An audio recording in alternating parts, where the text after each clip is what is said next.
Shalom, family. Good to see you all here. Hope you're doing well. Well, it seems like the Three Eye Atlas is still lingering in the solar system. It didn't leave. Now, they're still talking about, oh, it's going to do a flyby Jupiter and then leave the solar system. But at the same time, they're talking about all these different things that it's doing and continue to do to this very day. So, just my observation, they really don't know what Three Eye Atlas is going to do. They don't know. They're just going on the fact that the other two left the solar system, but the other two prior to Three Eye Atlas were not acting the same, and they were much smaller in size. Okay. And this one is much larger. We have seen it change colors. We have seen it do things, speed up and slow down and then speed up again. And it got around the sun and got brighter and stronger. So it didn't break apart like a lot of comets would, because, it's just nothing but space dust and ice. So once it gets around that hot sun, many of them don't survive. They break up and just completely disintegrate. Well, that did not happen when Three Eye Atlas went near the sun. They talked about it was bluer than the sun, and it got brighter. So it was almost like it anchored some type of energy from the sun. So it is still there. It's still in the solar system. It's still being watched, although it may not be spoken about as much, but they are definitely keeping an eye on this thing because they don't know what it is and they don't know what's going to happen. But it's definitely not behaving the same. It's still doing very different things each and every day. And you're going to hear this in the clips that I put together. So, ladies and gentlemen, oh hell yeah. If it is our heavenly Father, the chariot, the angels, no, these Gentiles will never in a million years figure out what he's doing or what he's going to do or whether they're going to leave the solar system or not. They don't have that information. They're just speculating. So, and they should be scared. All the evil, Charles, they did on this planet, they should be plenty scared. All right, let me go ahead and share my screen so we can get started.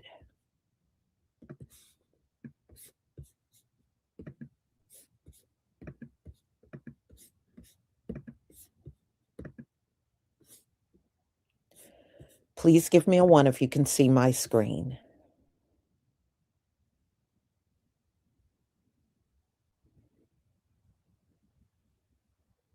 Thank you.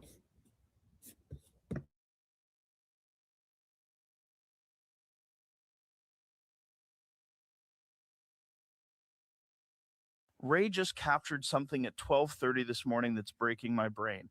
I'm not exaggerating. I've been looking at these images for hours, trying to figure out what the hell is happening because this object from another star system just did something that shouldn't be possible. And I'm not talking about some blurry nonsense that could be anything. I'm talking about documented, crystal clear evidence that Three Eye Atlas is changing right in front of our eyes in ways that make zero sense. The Comet 3A Atlas came in around 12:30 in the midnight. So I had some time prior to that to use the telescope. So actually I moved the solar scope away from here. I was taking pictures of the sunspots and watching for the impact of the coronal holes on the Earth's atmosphere. Look, you already know this thing was weird. We covered that. The contradictions, the impossible activation timing, the structure that doesn't exist in any comet catalog. But that was all leading up to this moment, to what Ray just captured while most people were asleep. The object flipped. I moved the solar scope inside and I got in this other scope to take pictures of 3I. So I had some time before I go to the Comet 3 Atlas at 12:30. So I pointed the scope towards the north on two of the galaxies. They are M81 and 82. They are called like Cigar Galaxy and Boats Galaxy. And they are not fitting in my camera frame. They are a little bit sideways. So I wanted to get a good frame. So I went ahead and came back here and rotated the camera so that it can fit the frame perfectly. I took some beautiful pictures of those. Completely changed its visual orientation between observation sessions. And before you think, okay, things move in space, so what? No, you don't understand. This isn't normal movement. This is geometric transformation that's happening way faster than it should. It is going to fly because of the speed it is flying so fast. It's not going to get attracted by Jupiter. But we need to wait and see how that whole thing is going to get turned out. It's a very interesting comet to watch. I'll share the pictures that I took today. They are very interesting. It's looking really, really good. Picture I was talking about, this is the Boats Galaxy, and this is that Cigar Galaxy, and it's amazing. So this is just a 30 seconds on my telescope. It's beautiful. Same telescope, same location, same processing techniques. Ray's been imaging this thing every single clear night since closest approach, obsessively. And for weeks, the structure was consistent. And this is when we started capturing the data. Now the comet is going towards Jupiter, and you can clearly see how it is rotating. I can slow it down a little bit for you. There is 3I Atlas is doing exactly what it's supposed to be doing. And I just had an experience that shows me and proves to me that it is following its mission statement to the T. I was out just walking my dog, and a stranger comes up to me and he goes, "Hey, are you the alien guy, the alien Blues Clues guy?" And I laughed and I was like, "Yeah, that's me." He goes, "I follow you. So that thing, so it wasn't a mothership, it's not coming to Earth, right?" And he looked really concerned, and I go, "Oh, you're talking about 3I Atlas?" And he goes, "Yeah. So it wasn't a mothership, right? It's not coming." And I go, "Well, it is a mothership per se, but it was never intended to come to Earth, but it's doing exactly what it's supposed to do." So he goes, "I've just been going through so much, like I feel like everything is falling apart, but I'm trying to put it together. My anxiety is coming out of nowhere. I feel stressed, but I feel calm. I feel like something's changing, but I feel like not." And I knew exactly what he was feeling. He was going through a spiritual awakening, and I could see it. And he was just like, "I don't know what to do." So he goes, "Is there any way you can just give me some advice, or maybe just like 3 sentences to help me understand and feel what I'm feeling in this connection to this 3I Atlas?" And I said, "Self-awareness, collective consciousness, and spiritual awakening. And I need you to lean into those feelings that you're feeling right now, because that is 3I Atlas opening your eye.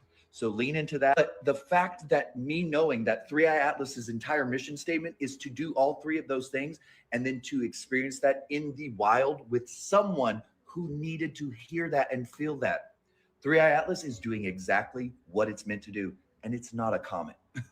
The story begins the way modern celestial surprises usually do, not with a lone astronomer at an eyepiece, but with software noticing that something in the background of the universe is moving wrong. A handful of images taken minutes apart, a point of light that shifts against the fixed stars, a detection pipeline that flags it, cross-checks it, and spits out an alert. At first, it is just another candidate among many, until the math starts to suggest a path that brushes far too close to home. Atlas, the system often associated with this kind of find, is built for speed and coverage. It favors wide swaths of sky and rapid cadence, because the first days after discovery matter more than people realize.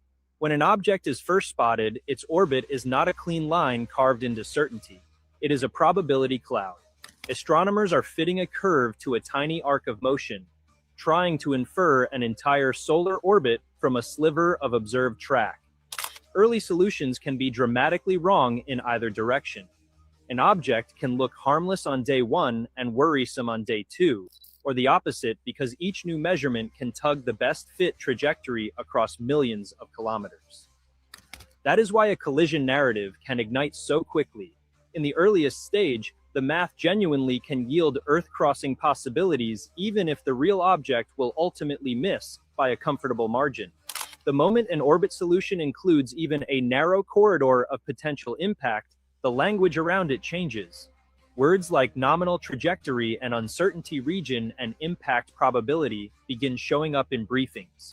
The public hears only the first half of that story and often misses the second half.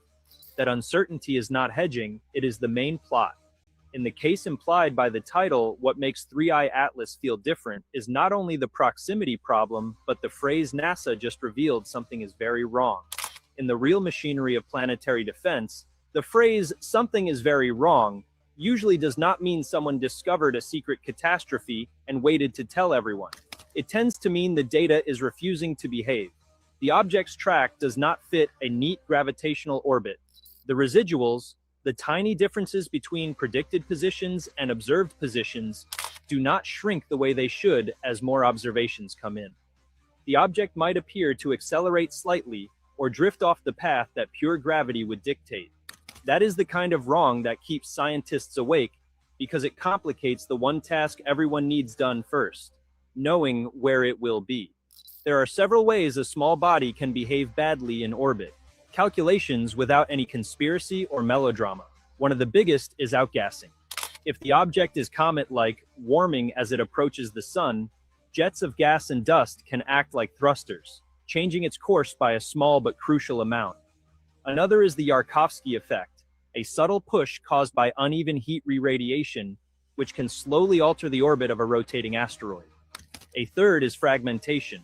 If the object is a loose pile of rubble or an icy body cracking under thermal stress, it can shed material and effectively change its center of mass or create multiple pieces, each on slightly different paths. Even an error in the earliest astrometry, caused by a faint object near the detection limit or a background star catalog mismatch, can seed orbit fits with misleading confidence. Now fold those technical uncertainties into the emotional reality of the words collision course with Earth. The phrase sounds like a straight line aimed at a target. The actual situation is more like trying to predict the path of a tossed handful of sand in a gusty wind while you are still arguing over how hard it was thrown. NASA and its partner institutions do not work with a single yes or no narrative. They work with risk corridors, impact windows, probability distributions, and constant revision. The public wants a definitive statement because it feels safer. The science resists definitiveness because premature certainty is the most dangerous kind of error. If 3i Atlas is being labeled 3i, that designation carries its own loaded implication. The I suggests interstellar, an object not bound to the sun in the long term, on a hyperbolic trajectory that came from outside the solar system. It started just after sunrise. Not everywhere, of course, but somewhere in the Pacific where morning crept over the horizon like it always does, quietly, softly, without ceremony. Above, the sky was still asleep. Blue hadn't yet pushed through the grey. And in a small corner of the world, a telescope, one that hadn't seen anything unusual for weeks, recorded a deviation so slight, so minor, that its software almost dismissed it. But it didn't. And that's where everything began to unravel. At 0613 UTC, December 21st, a new data point arrived. Clean, slight, off by less than a breath. And yet, it wasn't where it was supposed to be. 3 Atlas, the third confirmed interstellar object to ever enter our solar system, had shifted. Not by much. Just enough to make every orbital model tick red. Just enough to force recalibration of everything we thought we knew about its outbound path. You have to understand, for the last few weeks 3i Atlas had been stable. No wobble, no flare, no chatter. Just a soft light, gliding along a hyperbolic trajectory that would soon carry it safely away from our system. Safely. That was the word scientists like to use, because when something from beyond the stars enters our neighborhood, safe is comforting. Predictable is a promise. But this morning, the promise broke. The first report came from a mid-tier observatory in northern Japan. They thought it was a measurement error. But 2 hours later, confirmation came from Chile. Then again from a private solar tracking array in Tenerife. All showed the same thing. 3i Atlas had changed course. Not much, but enough. It had drifted, ever so slightly, closer to Earth's line of sight, and that's when things got quiet. Not the kind of quiet that comes from peace, the kind that comes from delay, from waiting, from analysts double-checking data that didn't make sense. NASA didn't issue a statement. ESA redirected their orbital tracking assets without announcing why, and within minutes, the object that everyone had started to forget about was back in the center of attention. Because this wasn't a comet fragmenting. This wasn't debris tumbling through space. This was something whole, stable, moving, not randomly, but deliberately. And it wasn't following the model anymore. To understand the weight of this, you need to remember what Atlas is: interstellar. That's not just a poetic label. It means it came from another star system. It wasn't born from the frozen disk beyond Neptune. It didn't share a solar birthplace with Jupiter or Mars or Earth. It came from somewhere else, a place we can't name, and it was supposed to be leaving. When 3i Atlas rounded the... I have something to show you. It's brand new. It just dropped. Space Tracker released a set of deep zoom images of 3i Atlas, and they are honestly very strange. Now, to start, these aren't single photos. They're 20-minute stacked exposures from an observer named Diego San Arojo. Hopefully I said that right. But Space Tracker stabilized the frames, zoomed in 4,000%. They removed noise, corrected color, and averaged everything together. When you stack frames over 20 minutes, you reveal structures that are completely invisible in a single snapshot. And what it shows is a 4-point star, basically star-shaped luminous core surrounded by kind of a plasma-like haze. The symmetry is unusual, and the biggest surprise is that there's no obvious tail direction in this averaged composite, even though we know that the object has both dust and ion jets. So here's where the conversation gets a little interesting, and I'm going to call this kind of the woo-woo section.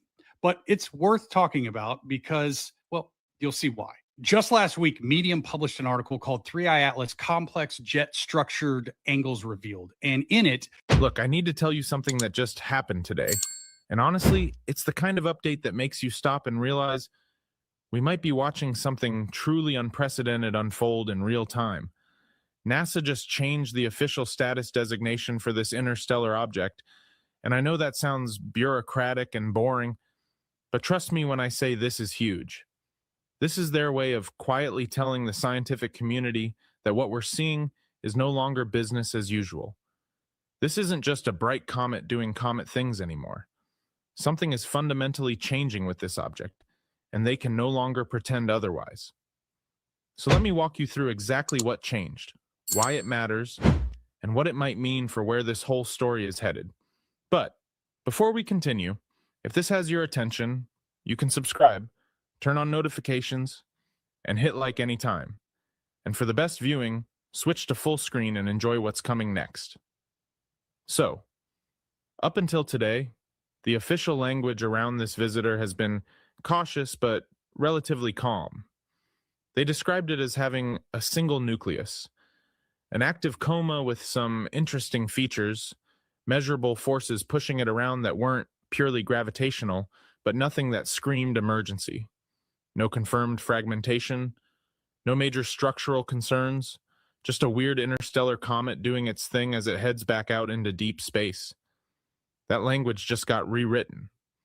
In the newest internal summaries that are circulating among the observation teams, this object is now officially flagged as a dynamically evolving, structurally stressed object, with moderate risk of future disruption. Now, I know that sounds like it was written by a committee of scientists trying to be as careful as possible with their words, and it absolutely was. But here's what that really translates to in plain language. The data has crossed a threshold. The numbers have gone past the point where they can keep calling this a normal, if unusual, comet that's just slowly winding down its activity as it moves away from the sun. Something else is happening here, and it's happening right now. So what actually triggered this change in status? What data points finally pushed them over the edge into admitting this thing is stressed and evolving? There are three main pieces, and they all came together over the past several days. Let me break them down one by one, because each one tells us something critical about what's going on inside this ancient visitor. The first trigger was the spin. For weeks now, astronomers around the world have been tracking tiny variations in how bright this object appears over time.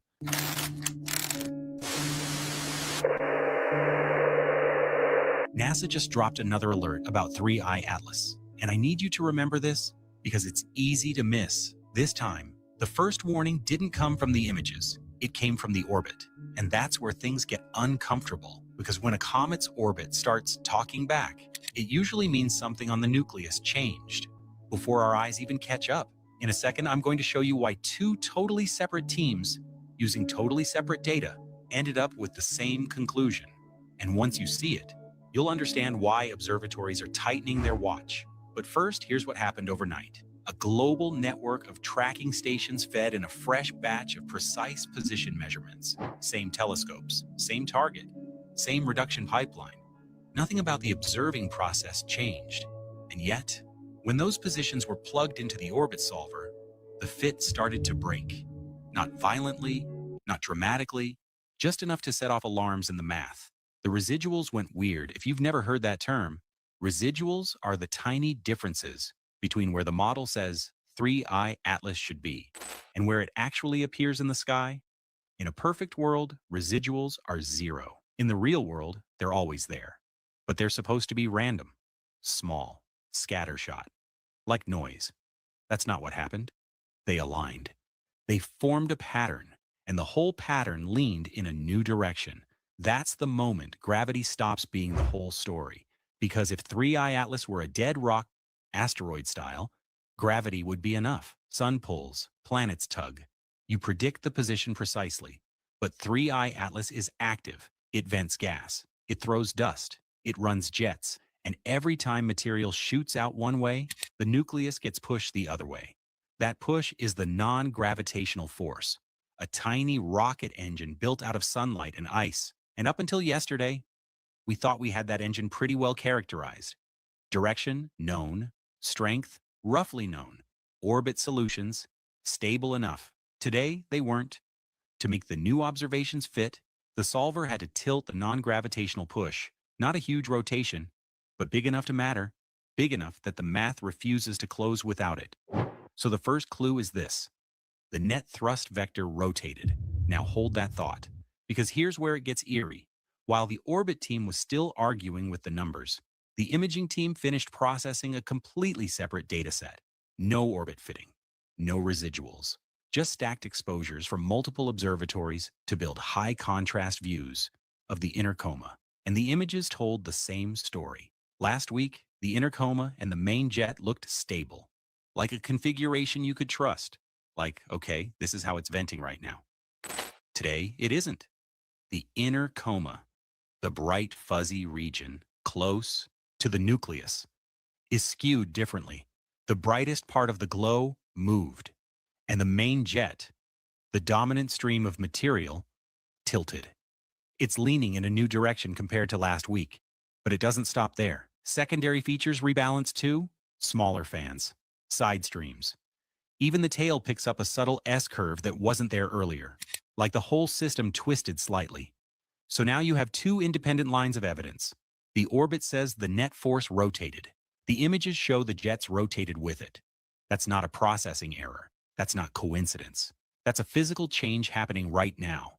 And once you accept that, the real question becomes unavoidable. Why does this keep happening? Because whatever is driving these changes is inside the nucleus, and we can't see inside the nucleus. Not directly, we can only infer it from the way it pushes itself through space. So here's the core of it. There were anomalies, yes, flashes near perihelion, strange polarization, non-gravitational accelerations that didn't match the usual outgassing models. But eventually, it passed its closest approach and began to drift away. The story was settling. The mystery was calming. We were ready to let it go, until this morning.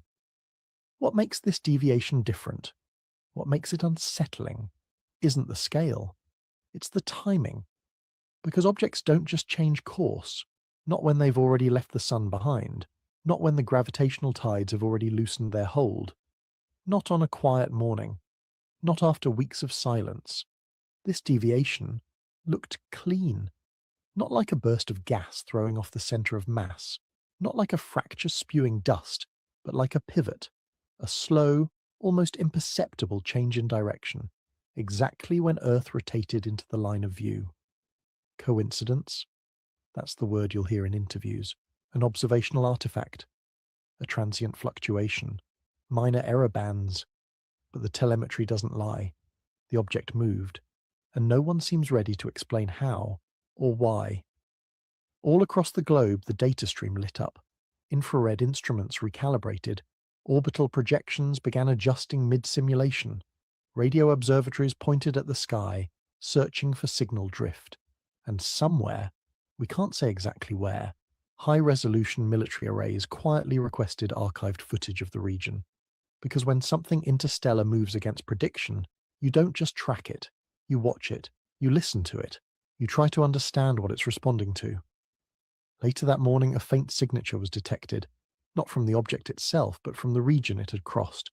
A polarized reflection, just a flicker, but one that didn't match sunlight scattering off dust. It was sharp, specular, like light bouncing from a surface, not a gas cloud. And here, once again, the story bends. Because now the question isn't just why 3I Atlas shifted, it's how. Was it outgassing? There's no jet signature. Was it an internal explosion? No fragments. Was it gravitational? There's nothing near enough. So what's left? The answer is simple. Too simple. It moved, and we don't know what made it move. Back in the control room of a telescope in New Mexico, someone whispered the same sentence people have been trying to avoid since October. It didn't react. It responded. That word, responded, changes everything. Because reaction is random, natural, but response rapidly through space. They were filtered based on sky position, removing anything not precisely aligned with 3I Atlas. Doppler motion was accounted for, ensuring that only signals tracking the object's velocity remained. After all of that filtering, only 211 candidate signals survived. Each of those was examined manually. Every single one was traced back to terrestrial interference. No repeating patterns were found. No artificial structure. No beacon. No modulation that could not be explained by human technology. The conclusion was straightforward. No radio signal was detected from 3I Atlas, and that absence is not meaningless. From the lack of detection, scientists were able to calculate strict upper limits on how much radio power the object could possibly be emitting. If it were transmitting in those frequency bands, its output would have to be weaker than a common household light bulb. Subsequent observations by the Green Bank telescope, which scanned an even broader frequency range, pushed that limit down further still to fractions of a watt. By the standards of technosignature searches, this is profound silence. It does not prove that 3I Atlas is natural. That was never the goal. What it does rule out is something very specific, an active, intentional transmitter. If the object is artificial, it is not broadcasting. It is not advertising its presence. It is not leaking detectable power. In short, it is not talking to us. But the radio silence is only half the story. Toward a visitor from another star system, and the universe did not answer. But silence is not a solution. It is a boundary, one we have now measured. 3I Atlas continues its journey, outbound, quiet, anomalous, and unresolved. It has already taught us that interstellar objects can be stranger than expected, that our models are incomplete, and that the space between stars still holds surprises. The next visitor may cross a different boundary. Until then, we watch.